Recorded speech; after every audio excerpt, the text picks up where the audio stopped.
यहाँ ध्यान में ये देखिए हमारे सम्मानित आदरणीय श्री चंद्र विजय जी आपकी कलमों द्वारा ये 70 रुपये का पुरस्कार इनायत है। पार्टी तहे दिल से शुक्रिया करती है। और जी हाँ ध्यान में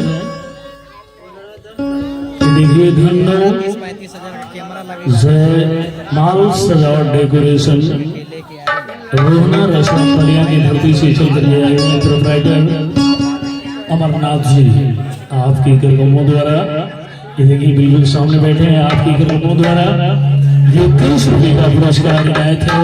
पार्टी तहे दिल से शुक्रिया करती है और आप लोग भी तरह तहे दिल से शुक्रिया दे दीजिए। लेकिन बार-बार कहा कैसे कहता ये राजा जी हो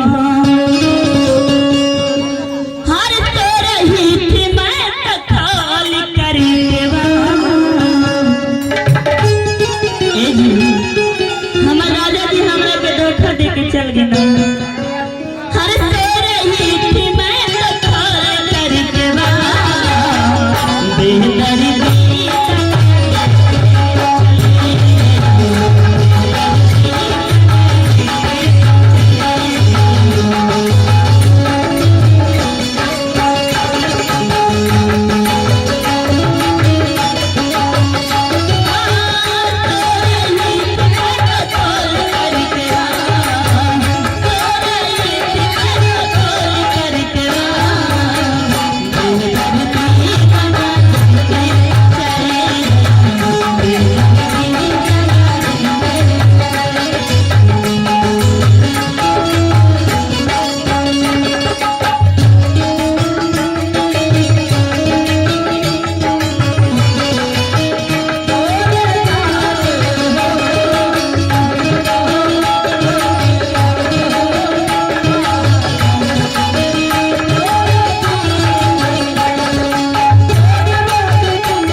देखिए शांत की बात नहीं है। अच्छा बात यह है कि एक शिकायत है आप लोगों से।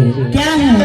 शिकायत यह है कि जिस उपलक्ष्य में हम लोग आए हैं अच्छा कम से कम देखिए छठियार है तो अच्छा सोहर मंगलाचार तो होना चाहिए ना। सही बात है। कम से कम आप लोग बच्चे को बुलवाइए और सोहर हो जाए। हाँ ठीक है रोहना जी। हाँ जी सोहर तो हो लेके जाना ताने का हो ए जी सोहर पे मोहर लागेला। अरे भाई तो कहाँ है भाई तो कोनो बातें ना भाई मोहर का सही बात है बबुआ को बुलवाई। अरे एकदम तैयारी है भाई लेकर के आ रहे हैं आप लोग। बबुआ के आज छठियार बा वो बबुआ के आप लोग स्टेज पे थोड़ा पहुंचा दें 10 मिनट के लिए। हाँ हाँ हाँ बबुआ के लिए आता ना बिल्कुल तैयारी है बच्चे को लेकर के आ रहे हैं हम लोग। आप लोग अपना काम कीजिए। हमरा मन करता बबुआ देखे तो हम देख ले तो बड़ा एक्टिव हो जाए। अच्छा तो हम समझे कि तुम आँख बंद कर ले रहे हो।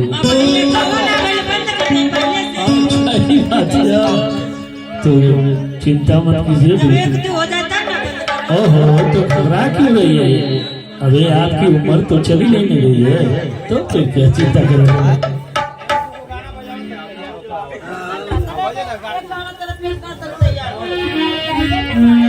हेलो लेकिन नहीं शहर का फरमाइशी का मास्टर साहब लेकिन